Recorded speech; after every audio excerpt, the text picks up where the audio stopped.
South Africa's political landscape has for years been shaped by the views of what was once mighty ANC Youth League, formed in 1944 by the generation of Nelson Mandela, Walter Sisulu and Ora Tambo. The League was a veritable powerhouse. Fast forward to 2019, the ANC Youth League is in shambles. Some members are calling for its National Executive Committee to be disbanded.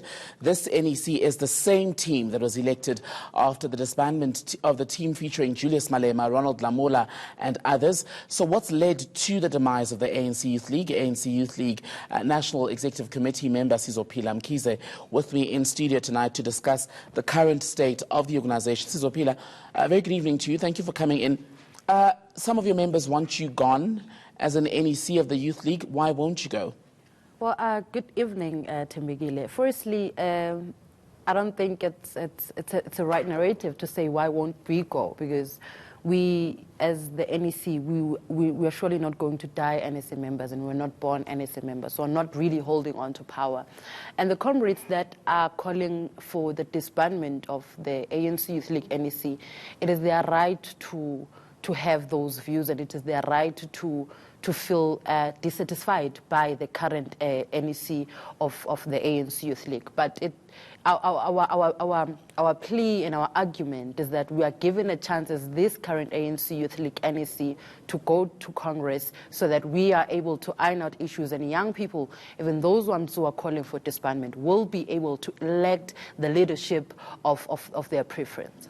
But they're right, though, in saying that you have overstayed your mandate. You were supposed to have gone to conference sometime last year. There were various postponements. If you had gone to conference, chances are much of the current leadership would not still be in office. So why have you failed to do something as basic as go to conference? Well, the members that are calling for the disbandment themselves, they are aware of what has made us not to go to conference. Amongst other things is the liquidation of the ANC Youth League in last year, you'll remember. Second to that was the issue that we were not really going to go to a congress when we had to focus on the elections campaign, which we did as the ANC Youth League NEC, and we had to focus on the elections campaign. Now that we're done with elections campaign, now that we are done with elections altogether, we are preparing to go to Congress. As this whole argument goes on about whether or not should we be disbanded, we are actually at a point ourselves of preparing to go to the Congress. And when we go to the Congress, we're not saying to young people, elect us, we want to come back. No, we're saying you have gave us a chance to lead the ANC Youth League. Allow us to bring back your ANC Youth League, to report back to what is it that we have done. Because another thing that this I just want to come in there without cutting you off and allow you to finish. You say you want to be given a chance to lead the ANC Youth League as you were elected, but you are on an expired mandate. They've allowed you to lead. You've said yourself that during this time there was the liquidation of the ANC Youth League. Am I right? Yes. That's what you said. You've not been able to go to conference. You've all but disappeared from being front and center of youth issues in the country. So why should ANC Youth League members continue to trust you? Why should the ordinary South African youth continue to have faith in a leadership that appears to have failed on so many fronts? You know, the narrative that the ANC Youth League is not there, the ANC Youth League is not really responding to what young people need or to what its members need. I don't think it's a correct narrative, because from where we're standing, we've been able to do some of the things. Of course, young people that were leading, the members of the ANC Youth League, and even non-members of the ANC Youth League, they may feel that there are things that we did not do correct, and we are more than willing to listen to them, because what we're asking for at this present moment is that when we are speaking about rebuilding the ANC Youth League, it will be very important for us as young people to listen to the members that are saying we must be disbanded, and for them to listen to us as well. Because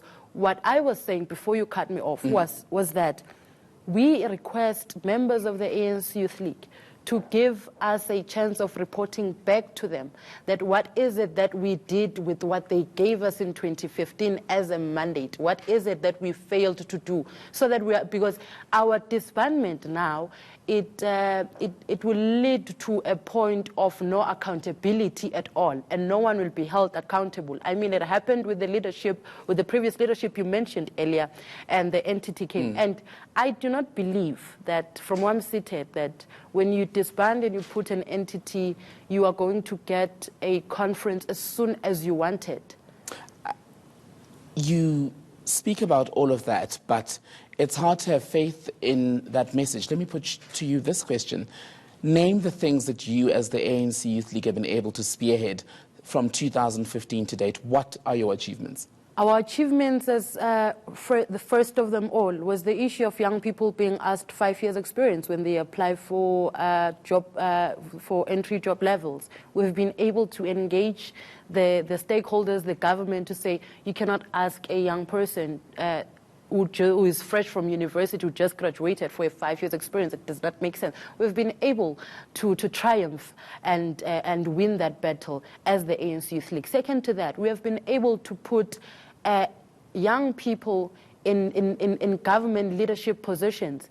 And for that, and for us, that is victory of the ANC Youth League. But amongst other things, we have been able... Who are these leaders you've put in office?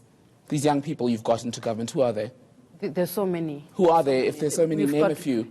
You've got Colin Malachi, you've got Njabulo Nzuza, you've got Baveli Lehlongwa. There's so many. But some of the other prominent names, people would say, have made it all the way to Parliament. I'm thinking of people who are in either the National Assembly and provincial legislatures. You think of Nombendulo Mkhatshwa, Fasia Hassan, who seem to have somehow managed to uphold what was seen to be ANC Youth League ideals, but made their way up without aligning to you, at least not publicly. I would not want to drive to the narrative of media of individualizing people within the organization. But politics is about personalities. Nompendulo Mkhatshwa is a member of the ANC Youth League, and once you want to detach her from the ANC, you mean she's there representing who? Because she's there representing us, representing young people, representing the African National Congress. So we have been able to put young people there.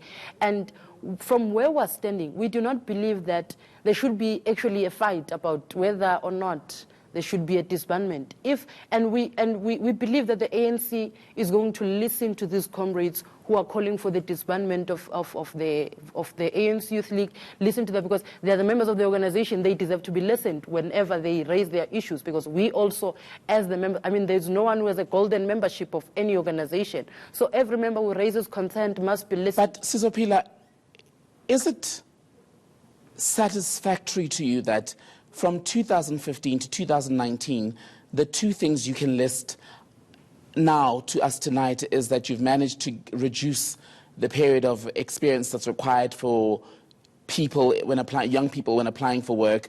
You've got a few people in various government offices. When you look at the numbers that we're receiving recently in the last quarter, unemployment is above 27%, GDP contraction above 3% recently. Where are you on that?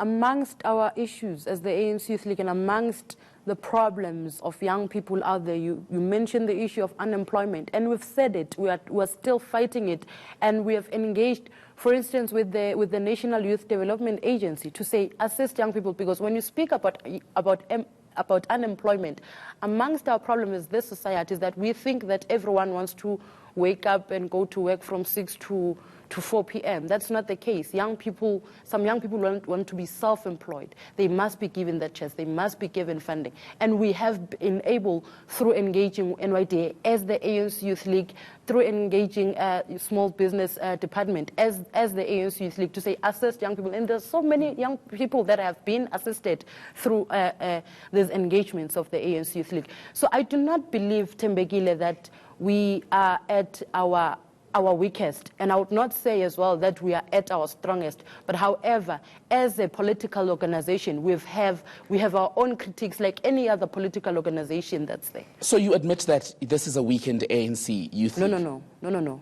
You didn't. Do you think this is a strong ANC? You didn't hear. Do you think this is a youth league that is strong as it was 10 years ago? This is the ANC Youth League that has critiques like any other political. Yes, but I'm asking you a specific question. Is this a youth league that is as strong as 10 years ago? Critiques like any other political organization. Why won't you answer the question directly? I am answering you the question. But I'm asking you directly. Is this... The problem is that you want to drive I want to finish the question. To your own narrative. No. I want you to answer this question clearly. Do you believe this to be an ANC Youth League that is as strong as it was 10 years ago when it was seen as having the ability to shift things politically? It is the ANC Youth League that has done the mandate that it was given from 2015, at least 89% of it. It is the ANC Youth League that has critiques like any other political organization. Do you believe the ANC Youth League has been used by the elders in the party and that's what led to some of the weaknesses? Well, I do not believe that, because that's something that we see in papers, that's something that you guys always say, and we do not really have proof. Like, for instance, from where I'm seated, I have no elder or a bishop that says, say this, don't say that, go there, don't go there.